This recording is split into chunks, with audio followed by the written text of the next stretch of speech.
The invitation card was neatly placed in the mailbox on a warm Saturday morning. Dew still clung to the door handle as Soraya picked it up and brought it inside without opening it. She placed it next to the stack of unpaid bills on the small dining table by the window where morning sunlight filtered in each day, softening the constant weariness that lingered in her fourth-floor apartment. 3 words stood out in shimmering gold ink: "You are cordially invited to the engagement of Tessa Rowan and Dylan Hart." At the bottom was a line in small print with the venue, a luxurious French restaurant, where even a glass of wine cost more than Soraya's weekly grocery budget. She didn't open the card right away. She didn't need to read the inside to know exactly how the evening would unfold. She had already anticipated the awkward greetings, the half-pitying, half-mocking glances, and the laughter that wouldn't bother hiding its true intent. And she already knew who would shine the brightest that night: Tessa, her once close cousin who used to share girlhood secrets, and who now was the last person in the family to acknowledge Soraya's existence as part of the carefully curated image they maintained. While Tessa was now successful, fortunate, the one who had it all, Soraya in everyone else's eyes was just a cautionary tale. A single mother, no husband, no prestigious degree, working 2 jobs, one as a temporary office assistant by day, and the other as a freelance editor for an obscure online news site by night. Everything she had was borrowed time, money, even patience. Milo, her 7-year-old son, was her entire world. He loved space, rockets, and the evenings they spent sitting together over instant noodles, giggling at old cartoons. To Soraya, that was complete happiness. But to the family, Milo was the consequence of a youthful mistake. A blemish. A reminder that she once failed to keep herself respectable. Her mother called that very evening after the invitation arrived, her familiar voice laced with gentle pressure. "You should go, Soraya. It's family, after all. You know I want you to be there." Soraya fell silent but simply replied, "Yes, I know." Her mother called 2 more times, once the next morning and again that afternoon. In the end, Soraya agreed, nodding like someone signing a sentence. Not because she wanted to, but because she was used to it. Used to pleasing others, used to swallowing her tears, used to holding herself together as though nothing ever hurt. The night before the party, she dug through her closet and found a teal silk dress she hadn't worn in 2 years. It zipped up, barely. She borrowed a pair of sandals from her downstairs neighbor, a kind widowed woman named Marlene. As always, Milo was allowed to choose the necklace. He picked a worn silver heart pendant and grinned. "This looks like your heart and mine, Mom." On the day of the party, Soraya took a deep breath as she stood in front of the mirror. The woman looking back was still her, but with deeper eyes, rougher edges, and more sadness. In the dim light, the dark circles beneath her eyes bore witness to sleepless nights, rushed deadlines, and all the times she held Milo through a midnight fever. She didn't know what awaited her in that laughter-filled room. She only knew one thing: this time, she wouldn't bow her head. The bus stopped in front of a French restaurant with a transparent glass facade, where golden light poured out from within, making everything shimmer as if wrapped in velvet. Soraya held Milo's hand as they crossed the street, each step dragging behind it the weight of 1,000 invisible burdens. She glanced down at the dress she wore. The teal silk that once seemed elegant now felt too plain for the opulence ahead. She gently tugged at the silver heart pendant to show Milo, and he beamed with pride. A server opened the door for them with a mechanical smile. A young hostess led the mother and son through a carpeted hallway with floral patterns, into a private banquet room at the back of the restaurant. The moment she stepped in, Soraya could feel the artificial gloss in the air: emotionless hugs, crooked smiles, and eyes scanning her from head to toe. Everything in the room was meticulously arranged: pristine white tablecloths, sparkling crystal glasses, and a long lineup of expensive wines arranged like trophies on the bar. Soft classical music played in the background, trying to cloak the space in a sophistication only those who claimed to know how to live would recognize. Tessa appeared like she had just stepped off the cover of a bridal magazine. A cream-colored silk gown hugged her flawless curves, her hair curled loosely to one side, and the perfume was so overpowering that Soraya had to hold her breath as she approached. "You made it," Tessa said, kissing Soraya's cheek like she was kissing air. "I'm so happy." "Really?" Tessa's smile never reached her eyes. It was the smile of someone performing for an audience just like everything else she did. "Did you come with Milo, or are you alone?" "I brought Milo." "Oh, that's nice. There's a kids' table over there. Chicken tenders and coloring books." Tessa turned away before Soraya could even say thank you. Milo was led to a small, brightly colored table in the corner, where several children giggled over plates of fries and bundles of crayons. Soraya watched her son, a flicker of relief passing through her chest. At least that corner still felt peaceful. She was seated at the very end of the long banquet table, between her mother and Aunt Valerie, far enough from the center not to disrupt anything, but close enough to hear every veiled remark. Aunt Valerie immediately pulled out her phone to show Soraya pictures of her dog's Halloween costume. A chubby pug dressed as Batman. "Isn't he just adorable?" "Very cute," Soraya replied, forcing a smile. She glanced around the table. Uncle Reuben, Tessa's father, was on his third glass of wine and laughing loudly with a distant relative. Soraya's mother sat silently, her eyes avoiding contact with anyone. Dylan, the groom-to-be, stood across the room near the bar, speaking quietly with his younger brother. Soraya noticed his strained smile, and how his eyes occasionally flicked in her direction before quickly turning away. Unlike the others, Dylan didn't seem to be avoiding her. There was something in his gaze. Was it gratitude? But there wasn't much time to dwell on it. The appetizers were being served. Waitstaff moved around the room, pouring wine into glasses as though performing some sacred ritual. No one spoke to Soraya except with perfunctory questions. "Would you prefer the salmon salad or the grilled beef? Still or sparkling water?" No one asked how she was doing. No one asked what grade Milo was in. No one looked at her like a person. They looked at her like an inconvenient presence, invited out of obligation or her mother's pleading. The dinner continued in a shimmer of false brilliance, clinking glasses, laughter, and shallow conversations about jobs, new homes, overpriced yoga classes, and trips to Europe. Every word was a reminder to Soraya that she didn't belong in this world. And then, the main course ended. The music was lowered. Tessa stood up, champagne flute in hand. She gently tapped her silver fork against the glass, producing a high-pitched chime like a summoning bell. "Everyone." Tessa smiled, her eyes scanning the room like a queen bestowing light upon her subjects. "I just want to say a few words before dessert is served." Soraya sat still, placed her utensils down, and clasped her hands together. She knew what was coming. She could feel it. But she didn't yet know just how bad it would be. Tessa raised her glass higher, the chandelier light reflecting off it, making the champagne glisten like a jewel. She smiled as if preparing to deliver an award acceptance speech. "I'm truly grateful that all of you are here tonight. I still can't believe how lucky I am to be marrying someone like Dylan." She paused for a moment, glancing at the man seated beside her. "He's smart, patient, and most importantly, he puts up with me." The room burst into laughter. It was genuine, rolling laughter that rippled across the room like a soft wave. Soraya took a sip of water, trying to appear composed. "But what I hope for most is that this marriage lasts. I'd hate to end up like..." Tessa shifted her shoulders, tilted her head just slightly enough for her gaze to sweep past Soraya. "Some people." A low murmur followed. A few heads turned. Soraya sat up straighter, didn't react, but her hand clutched her napkin so tightly that the edge curled into a twist. "I mean, 30 years old and still single with a kid?"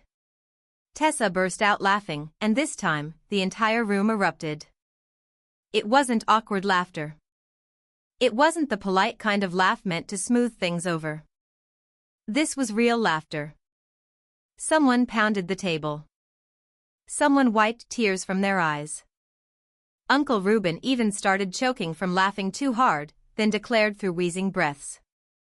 No man wants second-hand goods. That's just how it is. Like a wrecked car who wants to trade in something banged up and expect full value? Soraya felt her stomach drop. She looked over at her mother. Her mother merely lowered her gaze, forced a weak smile, and reached for her wine glass. Soraya turned her face away, staring at the empty plate in front of her. Her hands clenched tightly in her lap, fingers digging into her skin. No one looked at her long enough to spark a confrontation, but each glance that swept past was enough to confirm one thing: she was the punchline. The cautionary tale. The example elders used to warn their children, don't end up like her. She swallowed hard, not because of the food, but because something far more bitter was rising in her throat. She looked toward the kids' table. Milo was still smiling, happily sketching a spaceship with crayon on a napkin. He had no idea. No idea that the room had just turned his mother into a joke. No idea that the people he called aunt, uncle, and family were speaking of her like some defective product tossed into a clearance bin. Aunt Valerie leaned over and whispered, "Oh, sweetheart, don't take it to heart. You know Tessa, she always loves to be the center of attention. She didn't mean anything by it." Soraya let out a bitter chuckle. Didn't mean anything? This wasn't some careless joke. This was a sharpened blade, timed perfectly, delivered before an audience like a rehearsed performance. Cruelty, poured into a champagne flute and raised like a toast. She sat up straighter, adjusted the strap of her dress. She wouldn't allow herself to shake. She wouldn't let them see her crumble. Her heart pounded so loudly she could barely hear the background music. Her cheeks burned not from wine, but from rage. She glanced at Dylan. He was looking down at his hands, his thumb slowly spinning the engagement ring. His jaw was clenched. He wasn't laughing. He wasn't pretending to. He wasn't applauding. Tessa continued on as if nothing had happened. She went on to share more funny stories about how Dylan used to be an obsessive gamer and how she had rescued him from that addiction. She spoke of their wedding plans, the custom-made dress from Italy, and their honeymoon in Santorini. By now, the laughter had started to thin out. A few people lowered their heads, their eyes no longer filled with the same amused sparkle. Soraya's mother gently touched her wrist, pretending to adjust her bracelet, but her hand trembled slightly. And still, no one spoke. Not a single soul. That was the most painful part.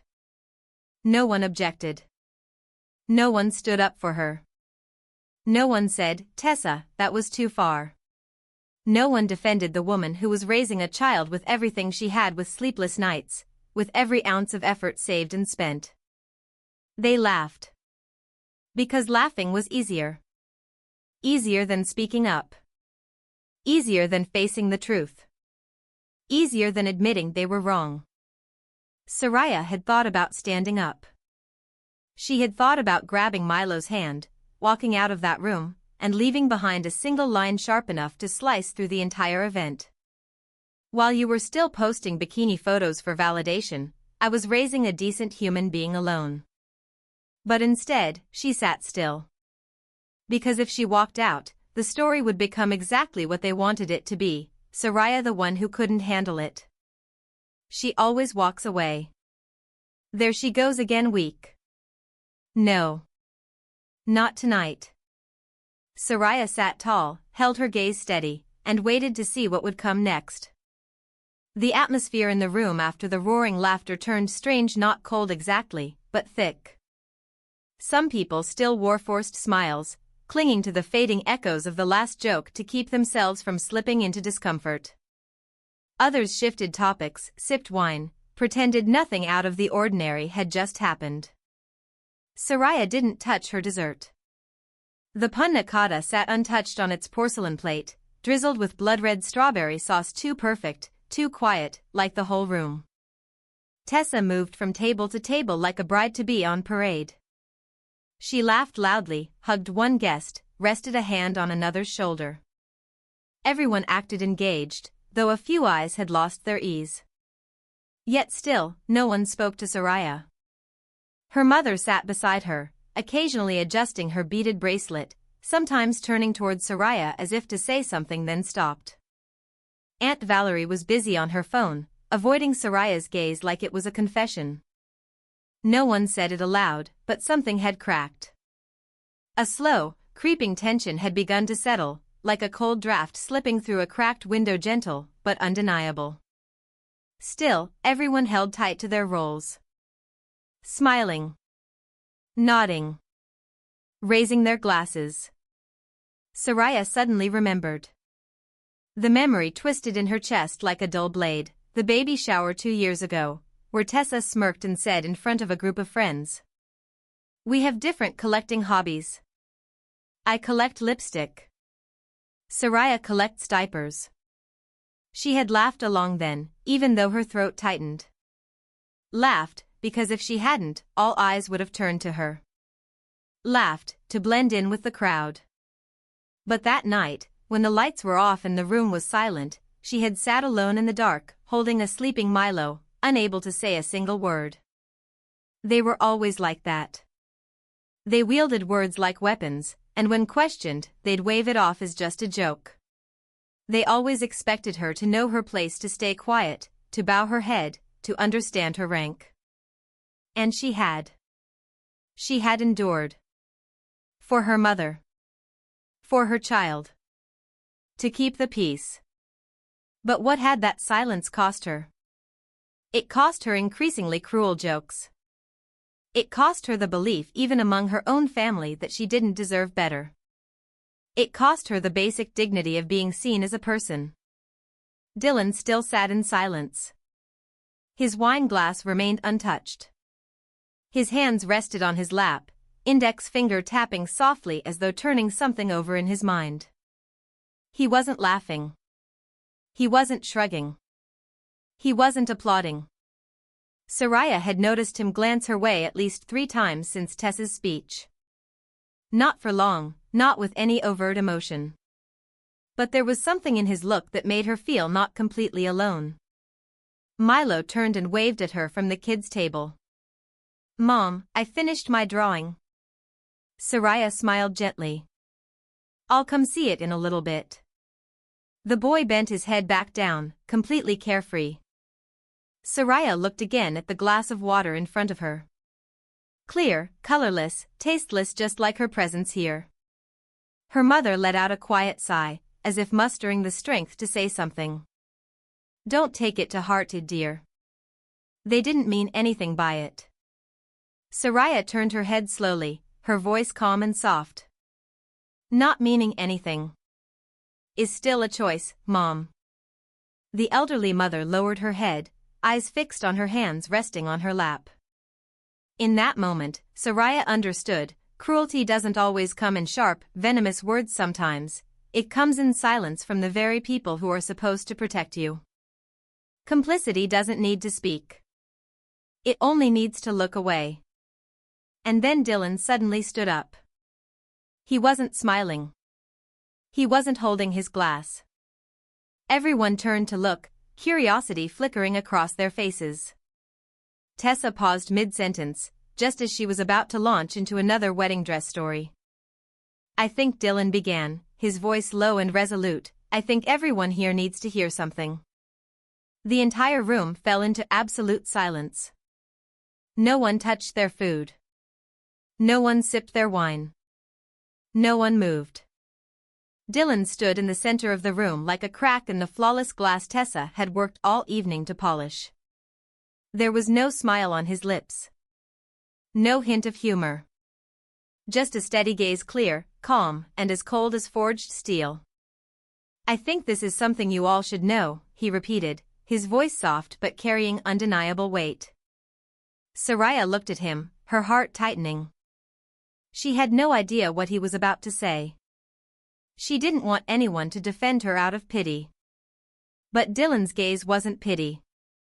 It was something else, something closer to awakening. Tessa let out a nervous laugh, standing to take her fiancé's hand. "Babe, I was just talking about the dress." "No need to." "This isn't about the dress," Dylan cut her off, not looking at her. He walked slowly toward the far end of the table, where Soraya sat. Just a few steps, but each one seemed to shake the entire room. All eyes followed him. No one was laughing anymore. Dylan stopped a few paces from Soraya. He looked at her for a long moment, then turned to face the room. His voice rang out low, firm, and unwavering. "You've all been laughing. Laughing because you think a single mother is something to be mocked. Because you think being without a husband is failure. But if it weren't for that woman right there, I probably wouldn't be alive to sit here today." The entire room fell silent. Tessa frowned, her lips parted as if to speak, but no words came out. "When I was 16, Dylan began, I went through a deep depression. There were moments when I thought about ending everything. My family was busy, my friends didn't notice. I was drowning in silence until someone called me and simply asked if I'd eaten that day." Dylan took a deep breath. His voice was no longer steady. It was her. Soraya. A distant cousin I barely knew. And yet, she saw that I was disappearing. She sent me books, came to my house, and didn't lecture me, she just sat there and listened. She was the first person to put a name to the pain I was going through. She was the one who told me I deserved to live. A few people nearby began glancing at one another. The room was now so quiet that the faint clink of a spoon against a glass sounded like an alarm. Dylan took a step closer, locking eyes with Uncle Reuben, then sweeping his gaze across the entire table. "I heard people talking about used goods, about damaged cars, about market value. But to me, if Soraya were a car, she'd be the one that saved someone's life on the highway. The car no one wanted to drive, but the one that pulled someone out of the fire. And I was the one who was saved." Soraya sat still, unmoving. Her eyes blurred. Not out of shame like before, but because she couldn't believe someone had remembered. That someone was still grateful. Dylan turned to her, his voice soft. "I know you would never say this yourself.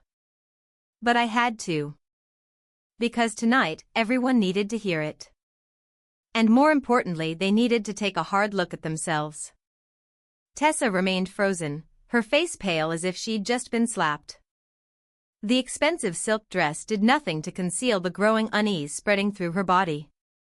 No one said a word. No one touched their glass. Whatever story Tessa had been about to tell no longer mattered. Soraya took a deep breath. She didn't know how to respond. But in that moment, she no longer felt small. She no longer felt like a single mother under scrutiny. She was someone real. Someone who had once saved a life, not with grand gestures, but with the simplest acts, listening, being patient, and believing quietly that everyone deserves to exist. Soraya's mother leaned over, placing a hand gently on hers for the first time that entire evening. "I'm sorry," her mother whispered. Soraya nodded. There was no need to say anything more. Because this time, the apology was real. The room, once filled with laughter and polished pretense, now sank into an uncomfortable silence. No one dared raise a glass. No one knew where to rest their gaze. The indifference had been stripped bare, and underneath was something hollow, shameful, and cold. Tessa stood frozen, clutching her champagne flute as if it were the only thing keeping her from collapsing. Her composed facade had crumbled under the soft yellow lighting, her shallow breaths and rapidly blinking eyes betrayed her confusion. She opened her mouth, trying to smile, trying to regain control of the evening, but her voice trembled, breaking like an off note in a song that had already died. Everyone, Dylan's just a bit emotional. I mean, we've all gone through things in the past, right?" No one responded. Aunt Valerie pretended to check her phone, but everyone knew she wasn't texting anyone. Uncle Reuben sat upright, as if suddenly realizing the shame in what he'd said, but he couldn't take it back. His eyes darted elsewhere, away from Soraya. Soraya's mother remained at her side, her hand still resting gently atop her daughter's a quiet, belated attempt at atonement. The strained smile she wore earlier had faded completely. Now, her eyes were red, uncertain, as if she wanted to say something but didn't know where to begin. Soraya didn't look at anyone. She placed a hand gently on her chest, as if to remind herself that she was still breathing, still alive, living exactly the way she had chosen, quietly, resiliently, without needing applause. Mom. Mom. Milo's voice cut through the tension like a balloon bursting in a silent room.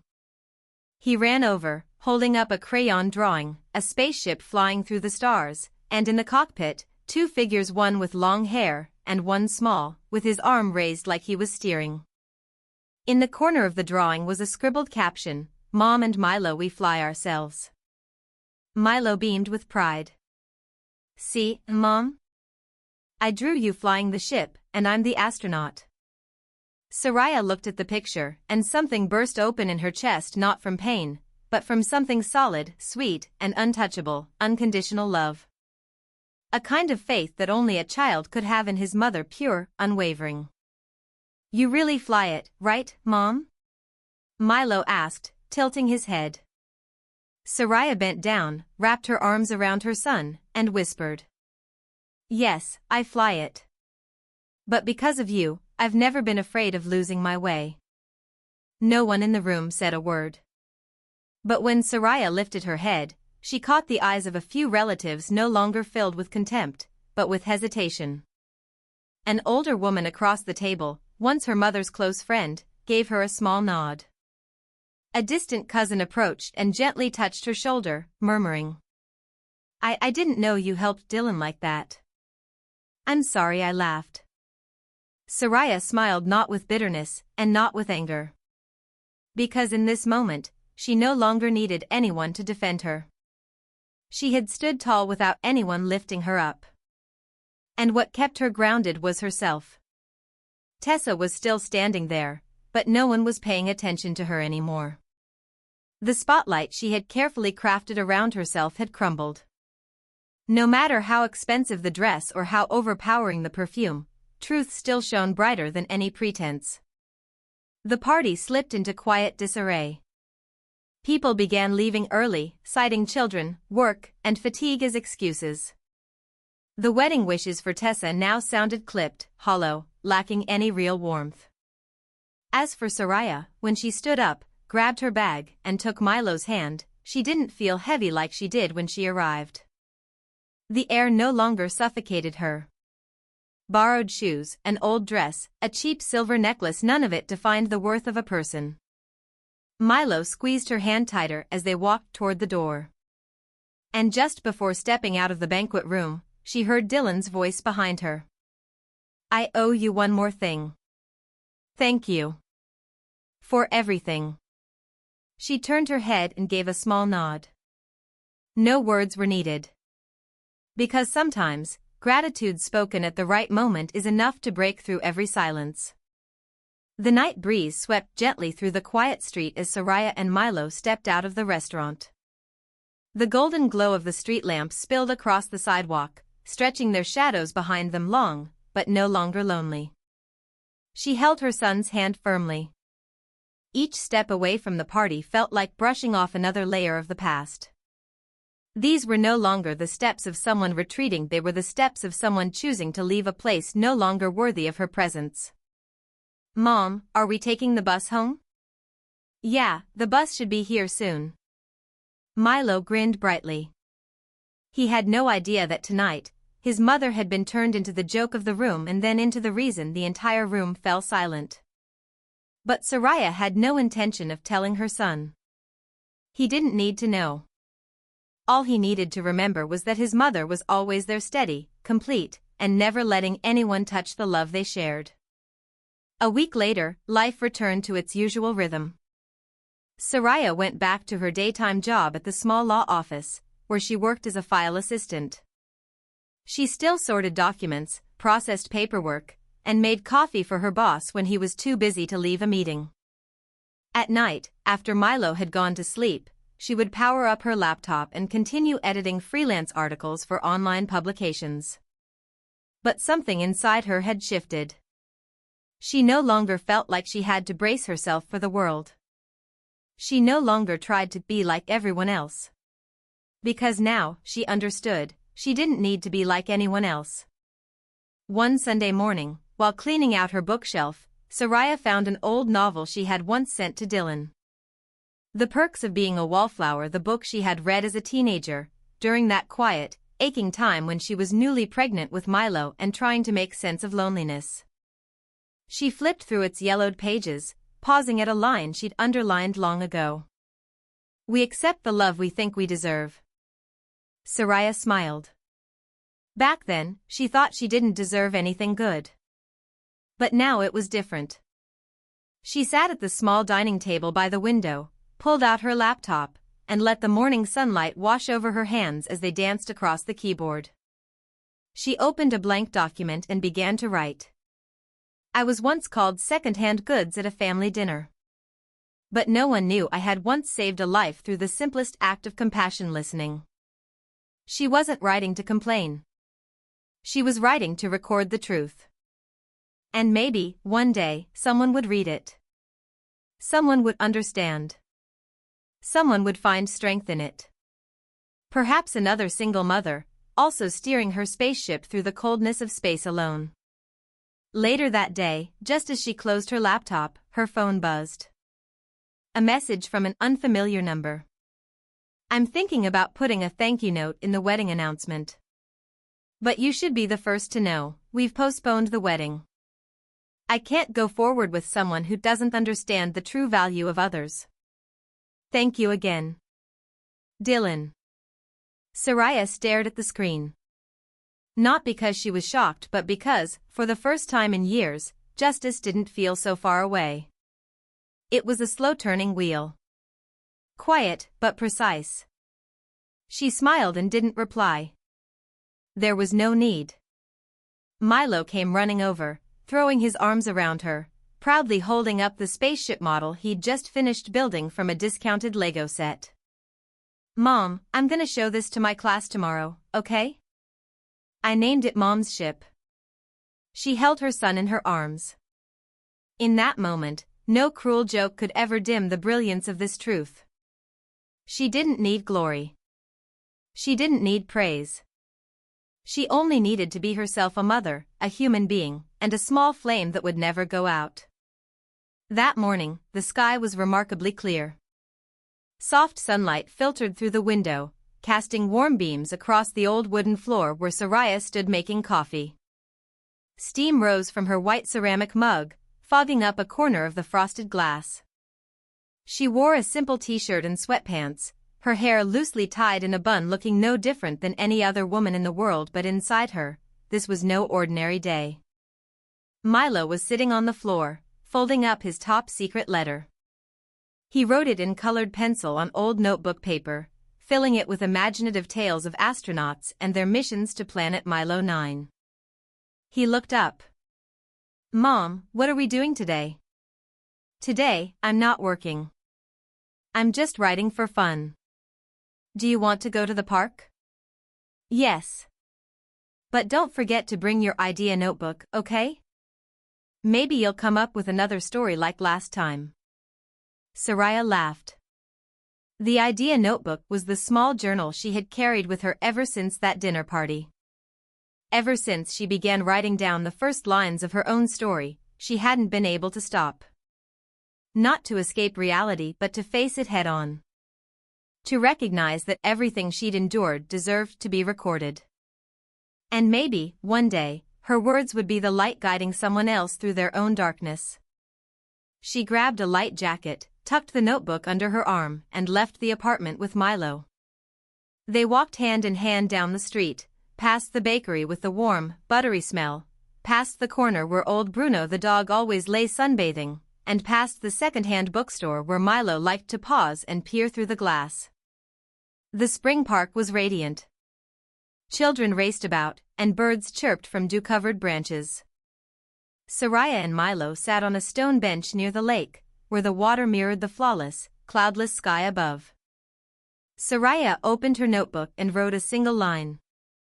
It's a beautiful day not because of the sun, but because my heart feels light. Milo lay down, resting his head on her lap, eyes half closed. Mom, when I grow up, I'm going to write stories just like you. Yeah, and you'll write even better than me. But I won't write about aliens. I'll write about you. About you and me. About us. Soraya placed her hand gently on her son's soft hair, her heart warming like the final note in a peaceful symphony. She didn't need titles. She didn't need applause. She only needed to know that her journey had left something behind, whether in the heart of a child, or deep within her own. A breeze passed by. She looked up at the blue sky, not to wish for anything from above, but to give thanks. Thanks for not stopping, even on the darkest days. Thanks for choosing to keep going, even when no one was watching. Thanks for proving something in a world full of ridicule and judgment. No one has the right to define your worth but you. And when you live by that truth, every day is a beautiful day.